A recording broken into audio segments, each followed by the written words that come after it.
Well, as we've discussed, my first question is going to be about, if you like, your first few minutes, I suppose, as leader, if you do become leader. And I appreciate that you're not counting any chickens before they've hatched. No. Every single Cornwall Council leader since 2009, the first thing the chief executive does is send them on a training course to learn all about how to be a leader. And typically this has cost taxpayers around $5,000. Will you go on a leadership training course like everybody else has done? No, not if it means leaving the UK shores. I've always had an opinion that this is a country rich in academic support, and I see absolutely no reason to leave the UK when I'm absolutely confident that there could be leadership courses that are available. So you So would the go, answer is no, I will not be leaving the UK. but you would go on a leadership course in the UK. Yes, but to be perfectly honest, Graham, if I may, I'd want to see what the content is, because I actually, without being boastful, I have been on various leadership courses throughout my professional career, and I like to think that we've got homegrown talent within Cornwall that could complement those additional skills. I think if any leader remembers one key element of their role, and that is it's all about communication. If you get your communication right, then the rest should follow. Okay, would a Conservative-led Cornwall Council keep the current cabinet system of governance? And do you actually have in mind who you might have in that cabinet?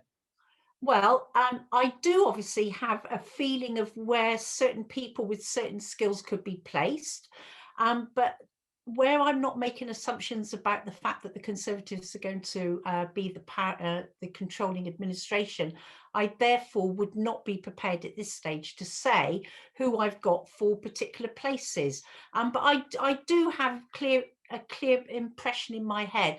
But the other thing that I would like to introduce, which would be something new, is having a cabinet support member.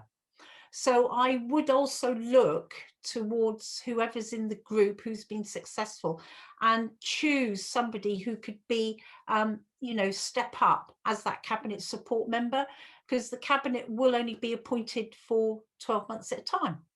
But you would keep the cabinet system of governance, because it's been discussed in the past that possibly at some stage Cornwall might move towards having a directly elected mayor. In relation to the cabinet question, I would want Constitution and Governance to have a look at where the cabinet roles actually fit, because at the moment, I think for anyone who looks at the overview and scrutiny, there are quite a few cases where they can't make a decision because it's going to be heard by another overview and scrutiny. And I would particularly like to have that input from Constitution and Governance to see where is the best place for responsibilities to be lined up. You've mentioned mayoral authorities. It's not something we've discussed. It's not on our horizon.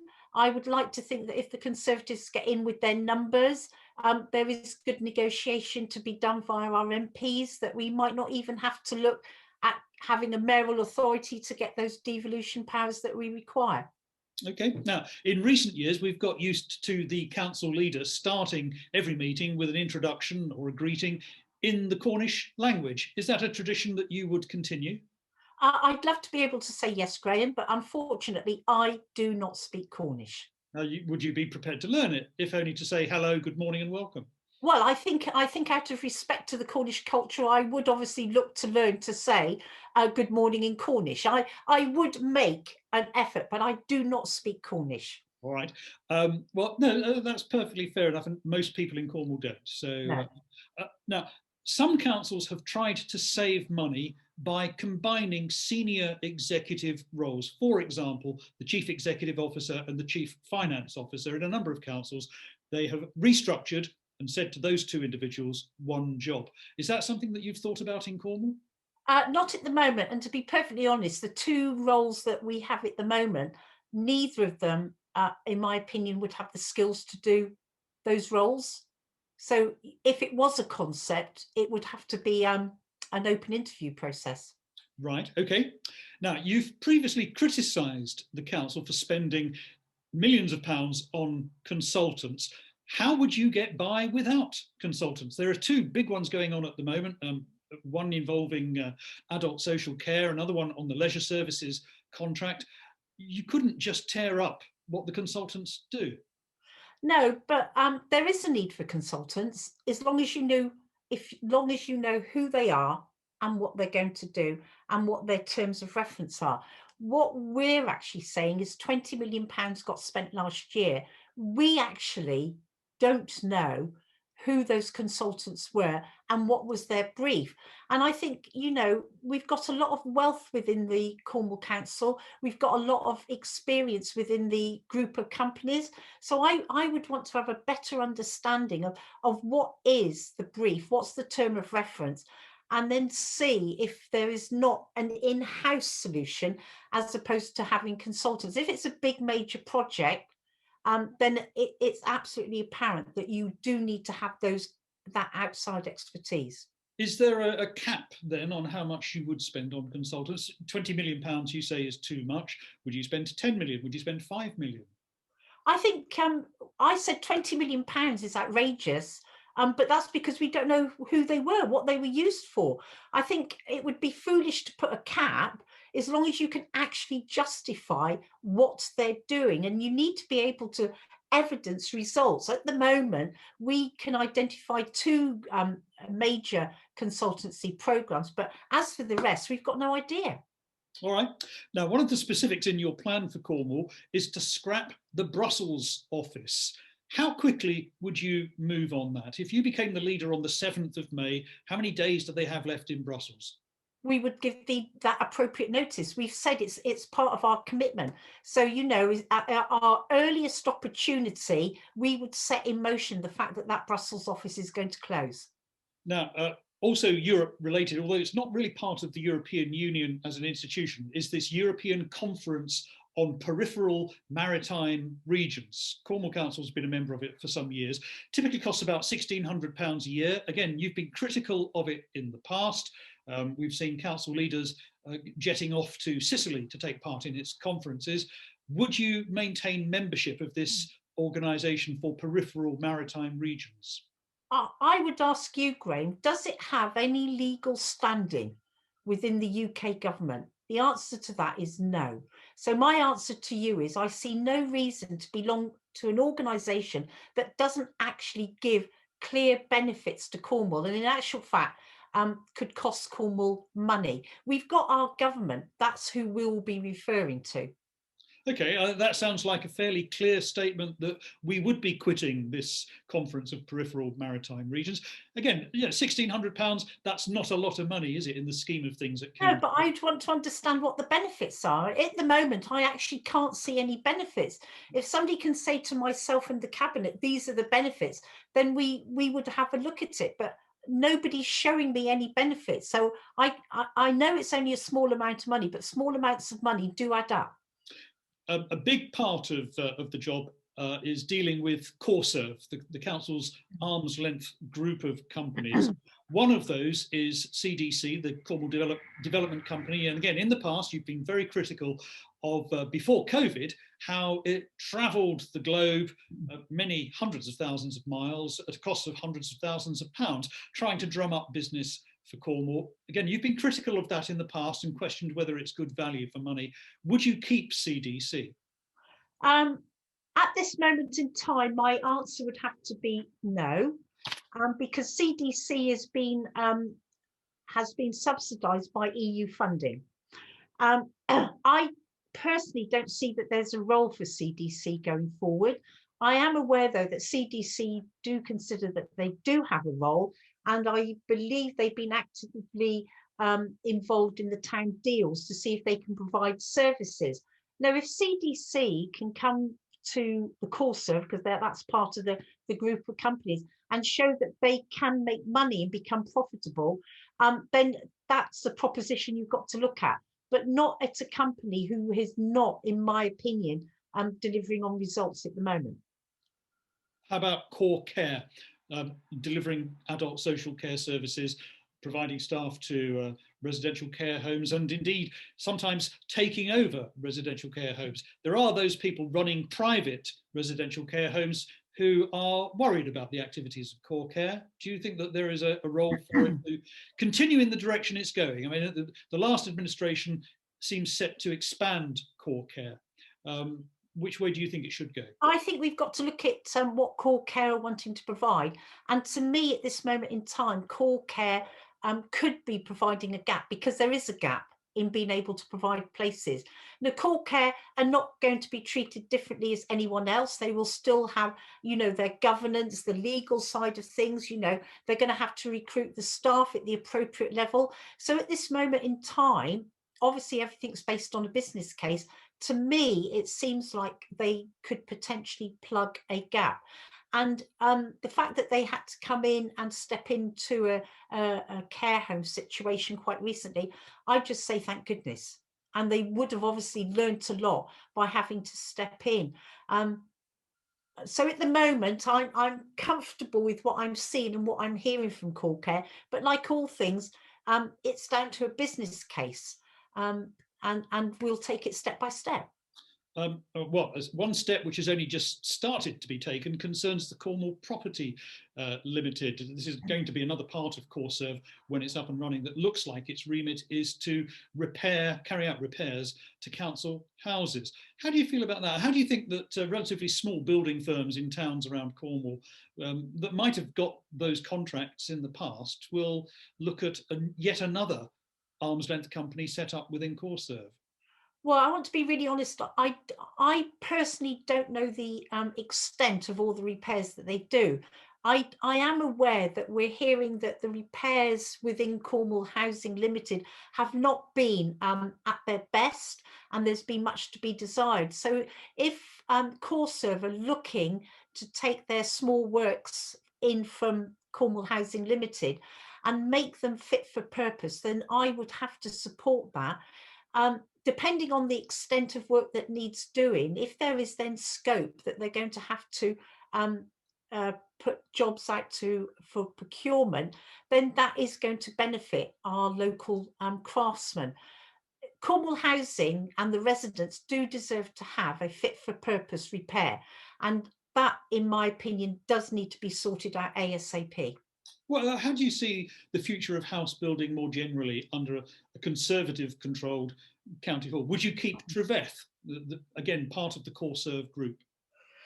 Yes, because at this moment in time, their business plan is good. I mean, everybody's been affected by what's happened with COVID over the last 12 months, but their business plan is sound. They're made up of experienced house builders who know the industry. Their program is only actually looking at building 10% of open market. So although they apply industry scales to their house building, it's only 10% that are going to be sold. I have every confidence that, unlike previous house building programs, that they will build their 10% and they will be built to budget within our quality standards and will be sold at a profit. The rest of the program is going to be open market, rental and affordable. So at this moment in time, I like the structure of what I'm seeing in Treveth. But like all things, I keep going back. It's about a business plan and it's about deliverability and affordability. Let me pick you up on something you said in another interview in relation to Langgarth, or the Truro Newtown project. You said that you wanted to reassess Langgarth. What do you mean by reassess? I think I want to be totally honest to anyone who's listening, is that if somebody were to say to me, Linda, can you sit down and tell me what's happening at Langgarth? I would struggle, because it's a massive project. There are so many elements. There are so many landowners involved. There are so many building companies who've got options. So when I say reassess, for myself and the cabinet and for our group, we would definitely need to look and sit and see what's going on, what options are already in place, what money's owing, what contracts have been signed. I think one of the big issues from some of my group is the flood prevention and what steps are being taken there. So when I say reassess, there are going to be some financial implications that, whether we like it or not, we will probably have to go with, because of the huge amount of money. So when I say reassess, it's looking at is this project one that we can be totally proud of, or do we need to take the opportunity to have a look at the direction of where the master planners are going? Well, I mean, that reassessment is something that's going to happen very, very quickly, isn't it? The planning application is due Exactly. in only a few Yeah, weeks, and some of yeah, the money, well, a lot of the money has been spent already. exactly. All right, so that's something that's going to happen, well, starting on day one then. But I also think, Graham, you know, it's only fair that we actually understand what the level of financial commitment is. And at the moment, it's not terribly clear. Again, with apologies to viewers outside of Truro, how would you fix the regeneration of the Pydar area in Truro, which seems to have come horribly unstuck in recent months? And at the heart of it is an old rundown car park. Would you keep that car park? I think coming out, because I sat in on that planning committee, and it was really, really interesting because for me, the overall theme was about the fact that everyone seemed to agree that there needed to be money spent on regenerating, and it also linked in with the town deal. But at the same time, it was the actual scope and size of the development. And although everyone, you know, some people are saying we've got to do more to keep cars off the road, Truro is the capital city of Cornwall. And for most people who go there at the moment, they do go in cars. And I think we need to look very carefully at that massing and that scope of the development. But we do need to be mindful of still having some parking provision. Um, I've been told quite recently that parking provision within Truro, the capacity is usually only up to about 70%. So there's scope to look at these plans, address the mass, and definitely look at still providing a parking provision so that we can all help regenerate Truro as our capital city. Can I turn now to the proposed spaceport? Richard Branson is, well, overall, is several years behind schedule. Newquay Spaceport was supposed to see its first launch this year, and we now know that's definitely not going to happen. It's due to happen early next year, we're now told. Is there a date beyond which you would just say, do you know what, it's not going to happen? The technology's still not quite sound. I know he's had one successful launch and one failure. There's another launch which is also experiencing some delays. Is there a deadline beyond which you would say, okay, no more delays, it's game over? I wouldn't say there's a deadline. What I would say is that you've got to balance cost. And at Okay. the moment, we're not being asked, or when I say we, Cornwall Council are not being asked for any money at the moment. So any research and development is now being done at his expense. I do want to say though, I would be really excited about Newquay being used as a spaceport. It's undoubtedly exciting. When you say it's not costing Cornwall any money, I mean, the money's being spent right now at Newquay Airport, preparing it to be turned into a spaceport. I mean, there's But construction work underway. yes, but that's money that's actually been allocated. So you know Still that's money. yeah, I know, but if the money's actually been allocated, we're back to the fact that when we get, hopefully, when we get in to the administration, there's a lot of uh, agreements and financial clauses that we're going to have to understand to find out where that commitment is. So the money has been committed. It's been agreed by cabinet. It's been agreed by council to go ahead. Um, I would like to think. Because I'm an optimist in relation to the space program, that it will happen. I would like to think that the preparations that are going ahead at Newquay Airport could be, if it doesn't go ahead, it could be adapted for other uses at Newquay Airport, because to me, the possibility of Newquay Airport is exciting. And I think there are a lot of opportunities that we can take advantage of. Would you try to sell Newquay Airport? It's unusual for a local authority to own an airport. Most of our regional airports are privately owned. At this moment in time, that is definitely not something that's on my agenda or it has been discussed by the cabinet. I think going back to the fact that Newquay Airport, like all regional airports, will have never experienced anything, and I should think COVID has probably brought a lot of them to the brink of financial ruin. They've been bailed out by the government, and I actually think because Cornwall is the destination for people to go to, there's a lot of commercial interest in flying into Cornwall, into Newquay Airport. And I think, the headlines over the last few days about the fact that we don't have a PSO agreement, that actually doesn't worry me at the moment because of the commercial enterprises coming in. The one thing that does give me comfort, if we get to the winter months, and that commercial excitement has disappeared, then Boris, when he landed at the airport last week, absolutely committed to, if we're going to need a PSO from the winter months, then he said he will support it. So I'm absolutely confident that Newquay Airport has got a very exciting future. All right, I won't go down the road of Boris has said this and Boris has said that. Well, that's what I'm saying, Graham, to you. I'm quoting his words. I think people will probably say, yeah, I heard that too. Yeah. Cormac and potholes in the roads, a subject close to every voter's heart. Potholes, and yet, and Cormac are always telling us how many potholes they've filled in this week or this month or last year, and yet within days sometimes those holes have come back bigger than ever. There is something wrong, isn't there, about the way that Cormac fills in potholes? Sometimes it seems to be just a thin porridge that they put in and it washes away within minutes. Well, Graham, I'm going to go back to that phrase, consultants, because I actually don't know enough about potholes and what constituency you should use to fill them. But the other thing I am mindful of is that weather conditions can play quite a serious part in how a pothole successfully sits. So there must be an authority somewhere out there who has got a very good success record on filling a pothole, keeping it filled, and maintaining a good road coverage. So, if that needed a consultant to give us that advice, that's where we would go.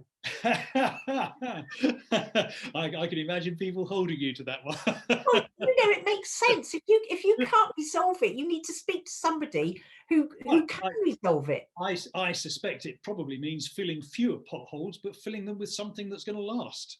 Yeah, but I don't know, Graham. Or throwing a lot more money at it.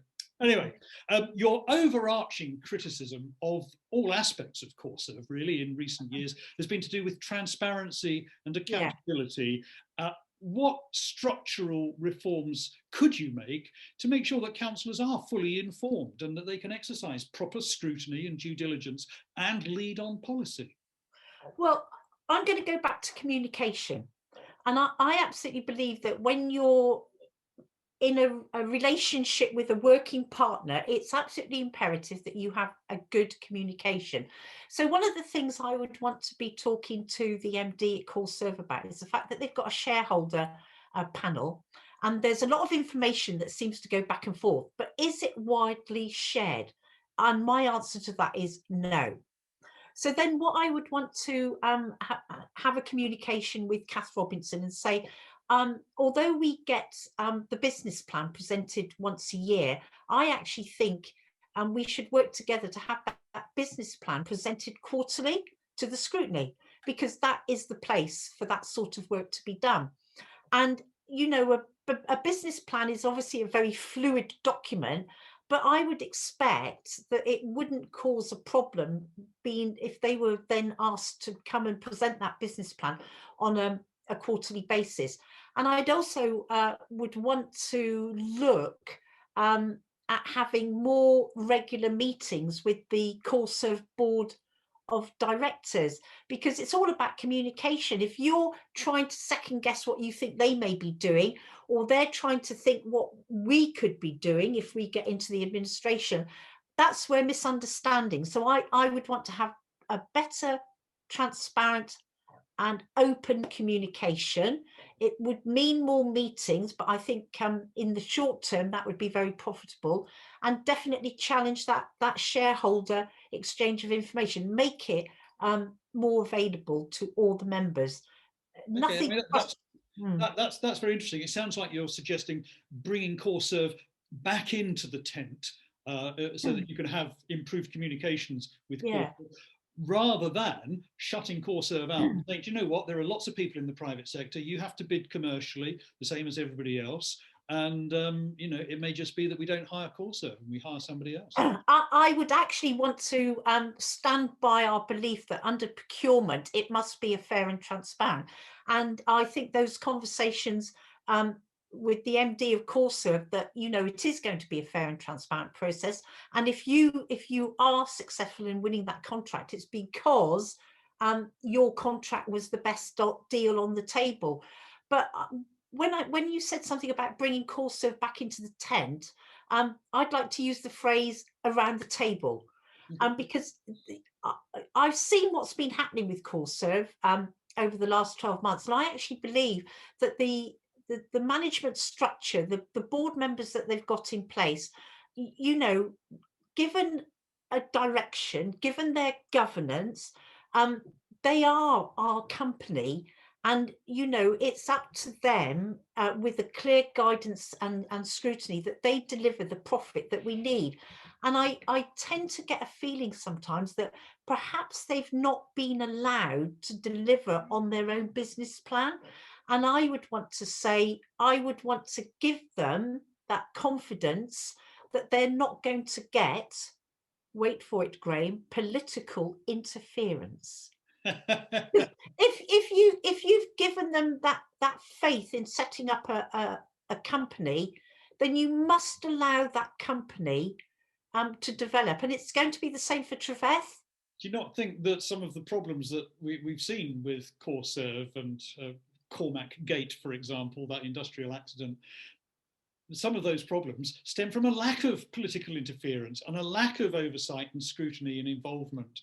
But if we come back to the suggestions that I'm making, business plan quarterly scrutiny, more transparent shareholder meetings, a real open discussion, there should be no reason for anybody to be hiding anywhere and saying we didn't know this.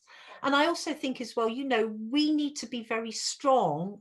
The administration should be very strong in setting out the challenges and policies that we expect the CoreServe group to deliver. And that is got to be the same message that goes to Treveth. They are separate legal companies, but they do need to have clear, strict guidance. I touched on Cormac Gate. This was the industrial accident from late in 2016, which is being investigated by a QC whose report, we are told, is imminent.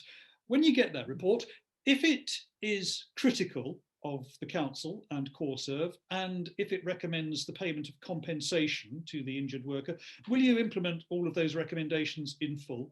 I would say we have to. We've instructed, Cornwall Council instructed a QC to look at, what potentially could be a serious incident. It would be, in my opinion, foolish not to follow through on the recommendations of a QC. Getting close to the end now, Linda. I'm sure we're all very pleased to see the leisure centres reopen now. We're waiting on another consultant's report, but there are going to have to be some tough policy decisions about the leisure centres in the months ahead. I'm just wondering, to some extent we know, don't we, that in some towns, the cost per head of running a leisure centre is much greater than in other towns. Can you promise that all of Cornwall's leisure centres will continue to exist? I'm not going to use the word promise, but what I'm going to say, Graham, is that GLL have got a 25-year lease. They've borrowed £23 million. Those leisure centres, if the model is followed, will not cost Cornwall Council any money.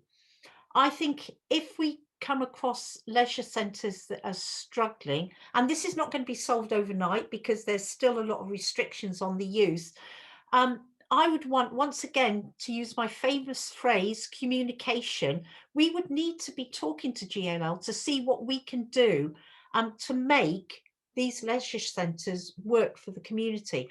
And if that might mean having to talk to the community as well, then let's talk to them.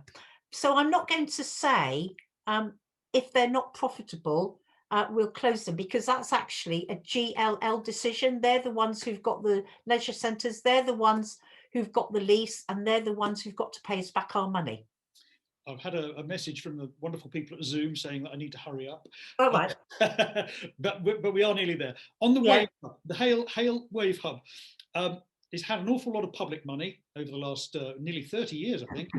Would you continue to subsidise the Wave Hub Right. Well, as part of this offshore wind farm project? yeah, so we've got two separate legal entities here now. We've got the Wave Hub, which they're in the process. They have got a signed sales and purchase, and they're actually hoping that that's going to be concluded by the end of July, which fits in with a cabinet decision that the Wave Hub will go back to the cabinet in July if it's not been sold. And if it's not been sold, quite frankly, there's only sufficient money in the pot, in the decommissioning pot, for it to be decommissioned. There is no money elsewhere. Well, that's So, my question. That's my yeah, question. Would you scrap it, or would you find some more money? I think based on what I can see in front of me, we would have to look to decommission it in July, because there isn't any more money. But I'm very excited about the Wave Hub development services, because there's a lot of potential there. But the Wave Hub, let's hope they do get this completed by the end of July, and then it's not going to be a decision that the cabinet are going to have to make. But there is only limited money to decommission. Right. You know, the budget that the government gave is fast dwindling. Again, it all comes down to money, I suppose, at the end of the day. Last question. Cornwall Council and the government between them have spent about £1.5 million promoting the Cornish language. A few years ago, responsibility passed exclusively, really, to Cornwall Council. I think it's about £170,000 a year. Counting. Sounds a lot when you call it £170,000 a year, but it's actually only 30 pence per person. Would you continue that funding to maintain promotion of the Cornish language? It's not something we've discussed with the cabinet. My personal opinion is I would want to see that funding continued, because I think it is important for those who want to encourage the culture and wealth of our history, that our language is kept, hopefully, as a living language. So my answer, yes, Graham, but that's my personal opinion. What do you think you could persuade your incoming Conservative group colleagues to share that opinion? I would like to think so, because to me, this is a sensible decision. And as you say, when you cost it out per head, it's not a large sum of money. Linda Taylor, thank you very much. You've been very generous with your time. If I may ask you one more, how do you think your chances are of becoming the next Cornwall Council leader? Do you know what? I'm not going to know until May the 6th. Am I? It's all down to the electorate. This is one thing I can't control. It's one thing the Conservatives can't control. The Lib Dems can't control. It's all down to the voters. All I can say, Graham, is that I've got 85 absolutely positive, committed, prospective councillors who really want the opportunity to represent their community. They want to actually listen to their residents, and they want to act on their residents' concerns. So I'm really hoping, with all that positivity that's out there, that this is our chance. And nothing focuses success more for me than 4 years in opposition.